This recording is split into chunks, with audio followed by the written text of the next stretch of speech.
So I just almost made an extremely rookie, stupid mistake. Just distracted with entertaining myself on the drive, making videos, shooting, the scenery around here. I wasn't even paying attention to my fuel, and I just exited Tucumcari, New Mexico, and my fuel tank alarm or alert went off. 40 miles left, so I had to do some quick searching on Siri. Luckily, there was a gas station 15 miles ahead of me, so I pulled into this spot with 18 miles of range to go. And not so much a big issue on the East Coast because there's gas stations everywhere, but out here in the West, you could be 75 miles away from the next gas station. So, lesson learned. So, I get back in the Jeep after filling up with gas, and I'm just like, man, I know Oklahoma smells like cow poop, but what is that smell in my Jeep? Well, hi.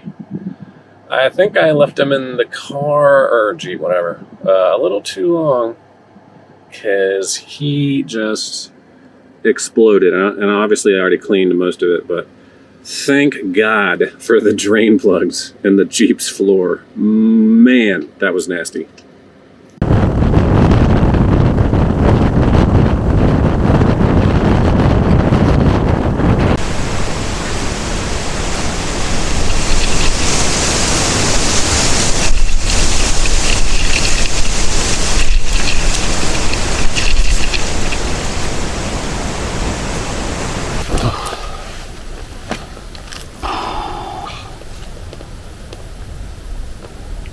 This is the Black Kettle National Grasslands campground in western Oklahoma.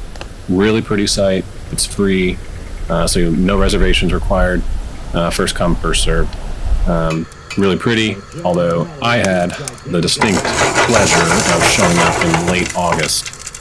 So it was 99 degrees when I pulled in, and there were bugs and mosquitoes everywhere because just a short hike across the campground is this body of just stagnant marsh water, swamp, whatever you want to call it. So that was really making the campsite pretty uncomfortable, in addition to the heat. So it was going to be a really uncomfortable night, and it was.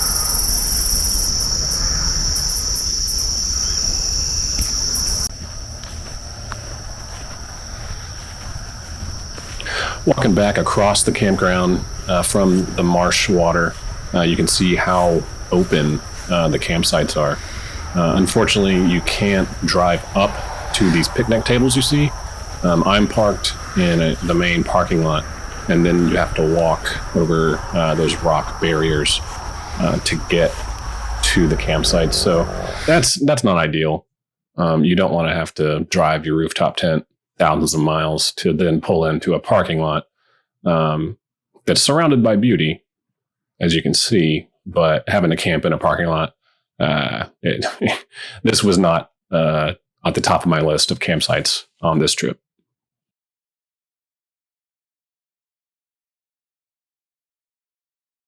I survived the night, but it wasn't easy. It probably got down to maybe 88, and I ended up sleeping commando, and I was still sweating and uncomfortable.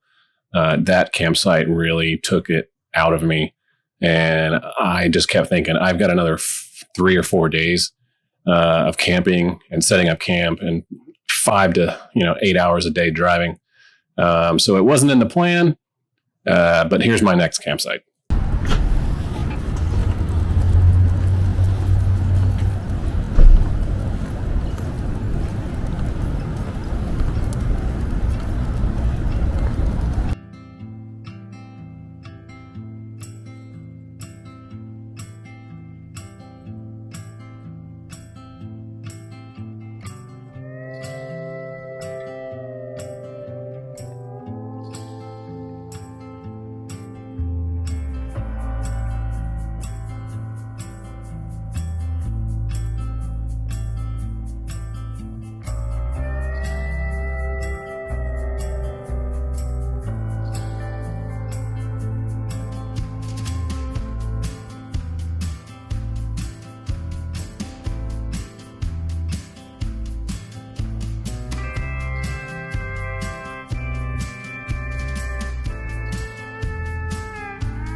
This night's camping trip is in the Smoky Mountains, and my best friends and I have been coming to this area pretty much every summer since we were in middle school. So it was great to meet up with one of my best friends, Travis, who made the drive up from Atlanta to see me. Right when we got our tents popped, it started to downpour. Luckily, I got the iCamper popped before it started to rain.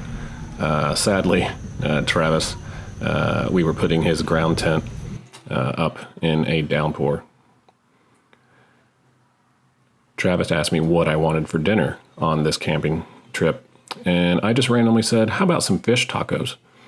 And he went with it and knocked it out of the park. Look at that charred corn. This was absolutely delicious. And I took one bite and said, yeah, this is going in my camp kitchen recipes.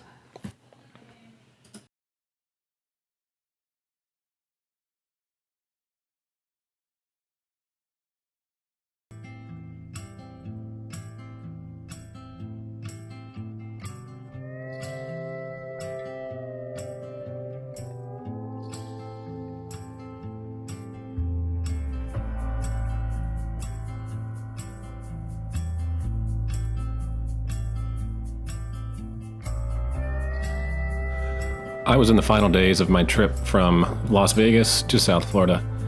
Spent the night in the Smokies, and then I made my way down through Georgia, through my old stomping grounds of Atlanta.